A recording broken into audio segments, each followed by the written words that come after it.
Assalamualaikum warahmatullahi wabarakatuh. Hai hai, kembali lagi di Bagi-Bagi Ilmu Channel. Nah, kali ini kita akan membahas di tema 3 di subbab yang terakhir mengenai status peran sosial, diferensiasi, dan stratifikasi sosial. Apa saja sih sebenarnya isinya? Kita simak baik-baik ya. Oke, yang pertama adalah status sosial, yaitu maksudnya apa? Posisi sosial yang definitif. Jelas sekali bahwa status sosial ini merupakan istilah sosiologis yang tidak sama dengan prestis. Maksudnya apa? Maksudnya beberapa orang atau semua orang memiliki status yang lebih tinggi dari yang lain menurut penilaian masyarakat. Jadi status sosial ini didapatkan dari anggapan masyarakat di sekitarnya. Seperti itu. Terdapat 3 jenis status sosial. Yang pertama itu ada assigned status, kedua ada achieve status, yang ketiga ada ascribe status. Yang pertama, assigned status maksudnya apa? Adalah sosial yang diberikan oleh masyarakat atau karena mandat. Seseorang yang melaksanakan mandatnya dengan baik dianggap berjasa oleh masyarakat maupun setidaknya oleh pihak pemberi mandat. Dalam hal ini, untuk di Indonesia yang biasanya diberi mandat adalah presiden, bisa juga ketua RT, ketua RW, kepala desa atau KU, bapak camat, gubernur, wali kota, dan lain sebagainya. Itu diberikan karena mereka diberi mandat atau diberi kepercayaan dari masyarakat atau bahkan dari bos sebelumnya, seperti itu. Tidak hanya jabatan yang ada di kenegaraan ya, tapi yang lainnya juga. Seperti bos memerintahkan bawahannya sebagai manajer atas dasar mandat bos tersebut. Yang kedua adalah shift status. Kedudukan yang dapat dicapai berdasarkan usaha seseorang. Misalnya nih, di gambar ini adalah orang yang sedang wisuda. Dia dapatkan kedudukan ini karena dia sudah bekerja keras sebelumnya menyelesaikan kuliahnya. Atau misalnya seorang guru juga mencapai kedudukan sebagai seorang guru karena sudah menyelesaikan studinya di keguruan. Begitu pula seorang dokter, hakim, jaksa, ataupun yang lainnya, yang dia dapatkan berdasarkan usaha dia sendiri. Seperti itu. Yang ketiga ada ascribe status. Ascribe status ini status yang diperoleh melalui kelahiran. Misalnya kedudukan anak bangsawan diperoleh karena lahir dari orang tua kalangan bangsawan. Jadi lebih seperti ke dalam takdir, menerima takdir. Di gambar ini contohnya suku Batak.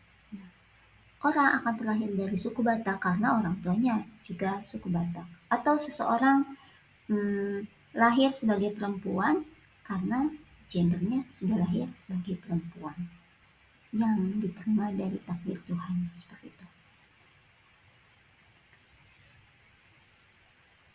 Ya, kita lanjut ke peran sosial.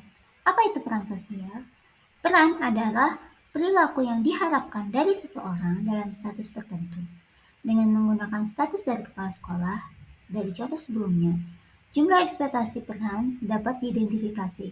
Kepala sekolah harus berangkat sejak pagi, memberikan arahan, motivasi, dan kedisiplinan bagi guru dan tenaga kependidikan, mengikuti rapat koordinasi yang mungkin harus dihadiri pada saat bersamaan, menerima laporan kenakalan siswa, menandatangani dokumen sekolah, sampai menerima tamu dari berbagai macam lembaga. Peran sosial ini juga, kalau ini contohnya kepala sekolah. Kita sendiri, misalnya sebagai siswa. Peran sosialnya apa sih? Ya, peran sosial kita adalah belajar dengan sungguh-sungguh. Boleh main secukupnya, tapi belajar dimaksimalkan. Seperti itu. Karena peran kita sebagai siswa. Untuk contohnya, misalnya yang lainnya, kita adalah sebagai guru. Bagaimana cara peran kita bisa memberikan contoh kepada anak didik kita, misalnya seperti itu. Atau misalnya guru mengajar dengan baik. menjadi seorang pendidik yang baik. Seperti itu dalam rangka peran sosial.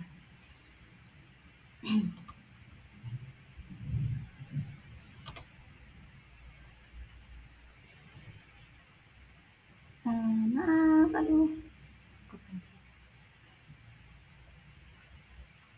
Di sini ada diferensiasi sosial. Yang pertama, diferensiasi dari kata-kata perbedaan sosial. Nah, perbedaan sosial ini atau diferensiasi sosial ini dibagi ke dalam 3 jenis.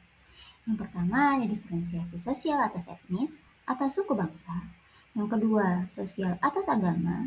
Dan yang ketiga, diferensiasi sosial berdasarkan gender. Nah, perbedaan ini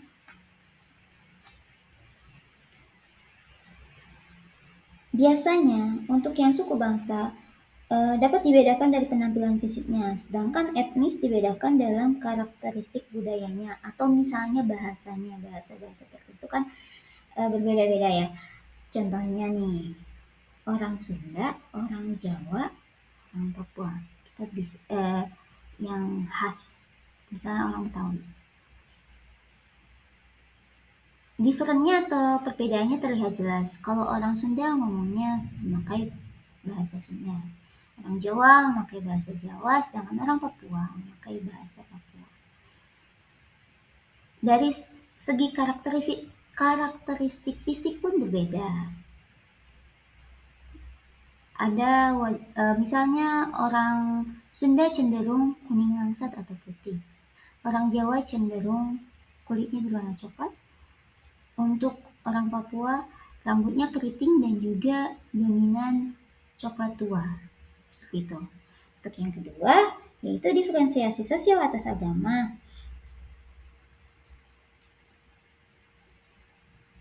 Sebetulnya berada dalam tingkatan yang sama, tidak ada agama yang tingginya lebih tinggi derajatnya atau lebih rendah, tidak ada. Kehidupan masyarakat tanpa membedakan ras, derajat, gender, maupun unsur pembeda lainnya. Pada dasarnya agama menganjurkan kerjasama antar pemeluk agama. Seperti itu.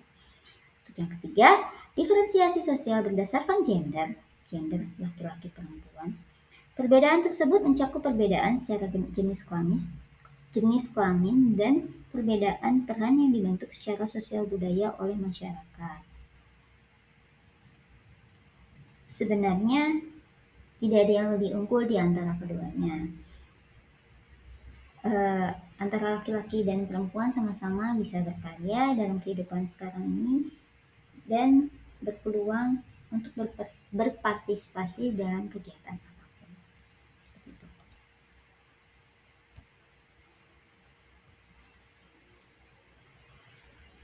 Selanjutnya ada stratifikasi sosial. Stratifikasi sosial yaitu menggambarkan sistem kedudukan sosial dalam masyarakat. Stratifikasi sosial terbentuk karena adanya ketidaksetaraan yang struktur antar kelompok dalam masyarakat dalam hal akses materi atau sumber daya tertentu.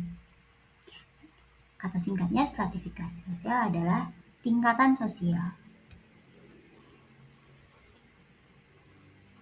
Sistem stratifikasi sosial terbagi antara dua. Sebetulnya ada yang berlaku, ada yang tidak. Tergantung dari masyarakat sosial itu sendiri melihat sistem stratifikasi sosial ini masih berlaku atau tidak. Ada sistem kasta dan juga ada sistem kelas. Untuk sistem kasta itu sendiri pada saat ini berlaku di India dan juga pada saat di ajaran Hindu.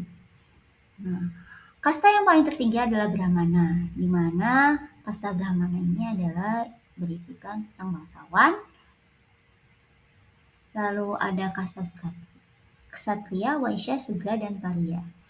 Di materi sebelumnya sepertinya sudah dibahas. Seperti itu.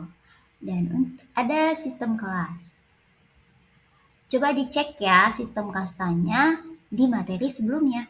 Nah, sistem kelas ada berupa golongan atas, menengah, dan bawah.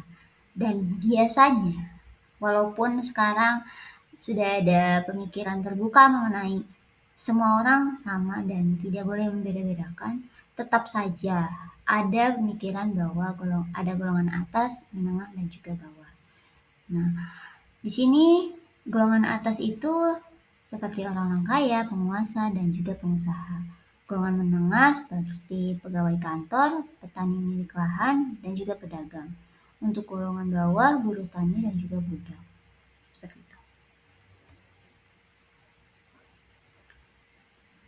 Ada pengertian mengenai meritokrasi, yaitu sistem ideal yang didasarkan pada keyakinan bahwa stratifikasi sosial adalah hasil dari usaha pribadi atau prestasi yang menentukan kedudukan sosial. Jadi ada yang mengatakan bahwa meritokrasi atau sebetulnya stratifikasi sosial ini dia dapatkan bisa lewat usaha sendiri seperti itu. Karena itu yang akan menentukan kedudukan sosialnya nanti. Maka dari itu, bagaimana untuk mencapai stratifikasi sosial? Perlu adanya usaha-usaha yang sangat besar apabila orang itu ingin menaikkan derajat kedudukan sosialnya. Tapi dengan cara yang baik ya. Yang terakhir, bentuk pelapisan stratifikasi di masyarakat ada 3. Yang pertama ada sosial, yang kedua ekonomi, dan yang ketiga politik. Untuk yang sosial dilihat dari kasta, tingkat pendidikan, dan pekerjaan. Untuk yang ekonomi dilihat dari kepemilikan hartanya. Dan yang terakhir, politik dilihat dari pembedaan masyarakat menurut pembagian kekuasaan politiknya. Oke, segitu saja dari saya. Terima kasih. Thank you for watching. Jangan lupa like, comment, and subscribe ya. Untuk materi-materi lainnya sudah ada tema-tema lainnya. Silahkan dicek. Terima kasih. Mohon maaf apabila ada kesalahan. Bye-bye.